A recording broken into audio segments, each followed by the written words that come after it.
Hello, everyone out there in education land. You are listening to an educast from Gen Ed Educational Consultants, where we specialize in school turnaround. Today's educast is on developing a data-driven culture. Now, before I go into this, I think we all know exactly why developing a data-driven culture and why keeping data and tracking data is important. I liken it to teaching a child how to ride a bike. Now, of course, you have those parents that just push the child and they end up in a bush somewhere. But for most of us, watching a child on their educational journey is just like teaching a child how to ride their bike. You start them off with their training wheels, and once you see that they're learning how to balance, you take them off and you let them go just a little bit, and you stand by and you wait to catch them if it looks like they're going to fall. Sometimes you let them fall so that they can learn to keep their balance. But collecting data along the educational journey is just like standing back, watching a kid, and seeing where and when you need to jump in. Not tracking data is the fastest way to ensure that your children will crash and hurt themselves academically. It is very, very critical to track and keep track of live data. So, without further ado, I will get into the components of developing a data-driven culture. The very first component is to have a single source of information. First of all, whenever I'm collecting data, the same data needs to be collected across my school district, or if this is for a school, the same data needs to be collected across your school. Now, if I'm collecting different components of data, each component might have a different source, but everyone that is collecting that component is collecting it from the same source. For instance, if I'm having math assessments, they need to be coming from a place where they are the same standards, not only the same standard, but the same level of rigor, meaning that I have a program that is administering math assessments that I know are all coming with certain questions that are from a certain depth of knowledge, not off actual recall. That way I have a level playing field. So I've got one source for math assessments that everybody is using, one source for reading assessments that everyone is using, one source for science assessments that everyone is using, one source for tracking behavioral data that everyone is using, one source for tracking attendance, and so forth. That way, I know that I'm measuring apples to apples. The second component of developing a data-driven culture is to develop a common language. Get on the same page about your metrics. Be clear about what you are tracking and why. How are you going to use this data? What exactly are you tracking? What are you calling it? Now, usually we're tracking things like academic performance, retention rates. It could be percentages of students who are on grade level, time to completion, so that I can see if students are struggling through an assignment or assessment. And also, as a leadership team, you've got to decide ahead of time what those metrics are going to be, because I know that you will meet monthly, probably, to have data meetings, but understand that monthly is not nearly enough. If a student has had 4 weeks to get off track and you're just discovering it in day 5 of week 4, that student is already lost.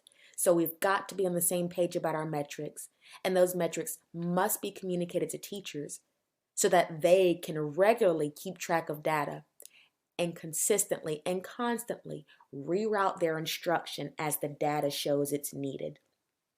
The third data point of developing a data-driven culture is ensuring that everyone has an equitable and appropriate level of access to the data.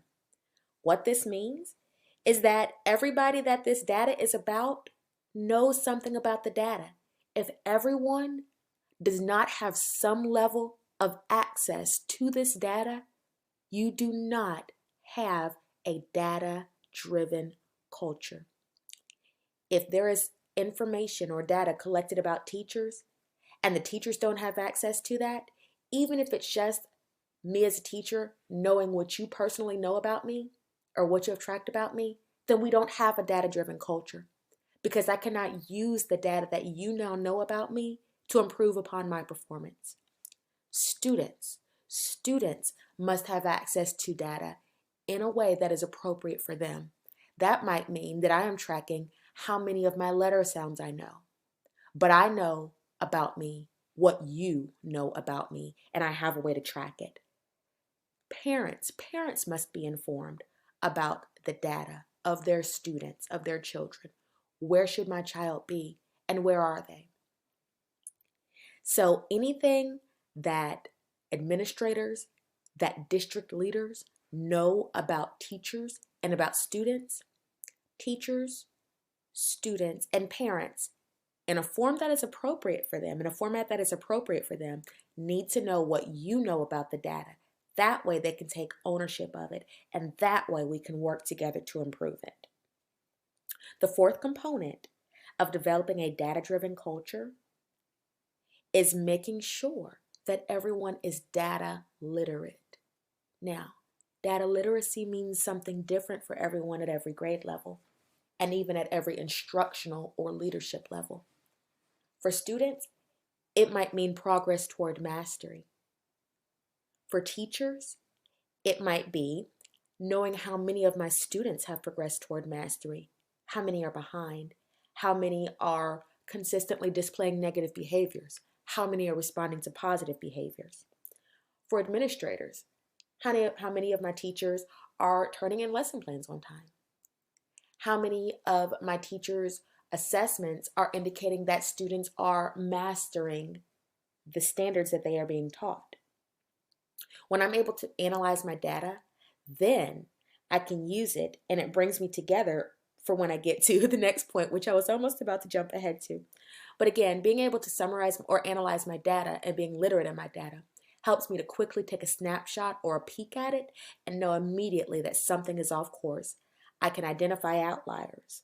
I can identify median. I can look at data very quickly and know exactly where I need to dive deeper to get a better understanding of where I need to go next.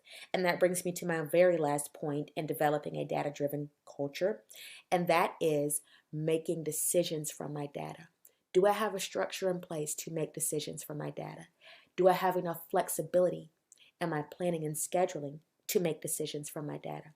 After I've analyzed my data, after I have brought my students, my teachers, my principals, my parents, everyone into this data, after we have gotten on the same page about what everything means, after we have been sure that we're collecting the same metrics, and after we are sure that we are all using a common source for collecting data, now, how is it informing my decisions? Are teachers expected to rework their plans according to the data? Are they expected to do small group plans according to the data, not according to what the beginning of the year data said that I needed? Is my live data actually alive, or is it just on a data wall? Is my live data informing my day-to-day decisions? So those are the components of having or developing a data-driven culture. I hope that you have enjoyed this EduCast. I really do hope that you will contact me for more information or for a consultation to see how I can help your school. And meanwhile, be amazing and make it happen.